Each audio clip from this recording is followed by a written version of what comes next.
प्रेरणादायी बोधकथा. देवाची प्राप्ती कोणाला होते व सुख भोगायचा अधिकार कुणाला प्राप्त होतो? एक राजा होता, एक सद्भक्त होता. त्याला देव प्रसन्न झाला. देव म्हणाला, राजा, तुला जे हवे ते माग. राजा प्रजेच्या हिताचा विचार करायचा, त्यांच्या सुखी जीवनाचा विचार करायचा. तो राजा म्हणाला, देवा, जसे आपण मला दर्शन दिले तसे राज्यातील प्रत्येकाला दर्शन द्या, म्हणजे सारे सुखी होतील. देव म्हणाला, राजा, हे असंभव आहे. प्रत्येकालाचा देव हवा आहे असे नसते. पण राजा प्रजेचे हित पाहणारा होता. त्याने हट्टच केला.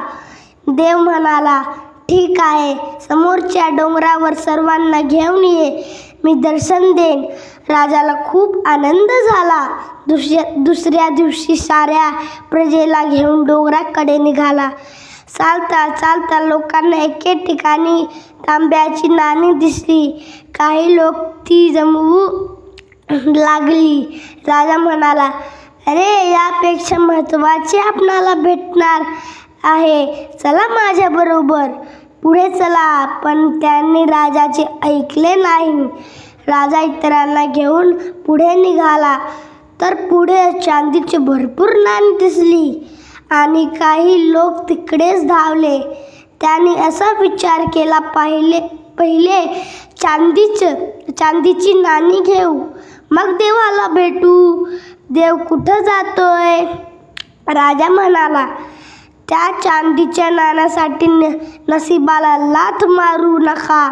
पण कोणच ऐकायचे मनस्थिती नव्हते. प्रत्येक जण नाणी जमवण्यात गुंतले होते. कोणालाही देवाची आठवण नव्हती. राजा खिन्न झाला. बाकीच्यांना घेऊन पुढे निघाला तर पुढे सोन्याची नाणी दिसली. आता तर सारेच धावले. राजाचे न ऐकता सारेच नाणी जमवू लागले. राजा निराश झाला. म्हणाला, मी याहीपेक्षा खूप मोठे सुख लोकांना देण्याचा प्रयत्न करतो आहे आणि लोक तांबे, चांदी आणि सोन्याचं सुख शोधत आहेत. किती लोभी आहेत हे लोक. देवापेक्षा विषय महत्त्वाचे वाटतात. देवाच्या समोर जगातील सारी दौलत व्यर्थ आहे. राणी म्हणाली, हो महाराज, लोकांना देवापेक्षा विषय अधिक प्रिय वाटतात.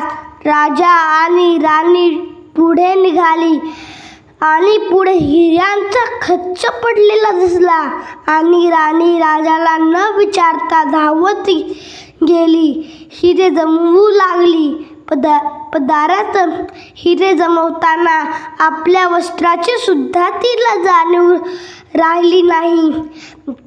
ते पाहून राजाला खूप वाईट वाटले. आता तो एकटाच उरला. प्रजा गेले, नातेवाईक गेले, मित्र गेले, राणी म्हणजे बायको गेली. देवाला भेटणारा एकटाच उरतो, हेच खरे आहे. राजा पुढे गेला तर समोर देव होता. हसत देव म्हणाला, राजा, तुझी प्रजा, तुझे प्रियजन कुठे आहेत? मी त्यांची वाट पाहतो आहे. राजाने मान खाली घातली. तेव्हा देव म्हणाला, राजा, जी लोक आपल्या जीवनात माझ्या प्राप्तीपेक्षा संसारातील विषय, धनसंपत्ती, बायको, मुले यांना अधिक महत्त्व देतात, त्यांना माझे दर्शन, माझी प्राप्ती, माझे सुख कधीच मिळत नाही. आणि माझे दर्शन, माझी कृपा न झाल्याने आयुष्यभर दुःख भोगतात. जो माणूस काया, वाचा आणि मनाने देवाला शरण जातो, संसारिक विषयांचा मोह सोडून परमार्थ करतो, भक्ती करतो, नाम घेतो, तोच मुक्त होतो, सुख भोगावयास अधिकारी बनतो.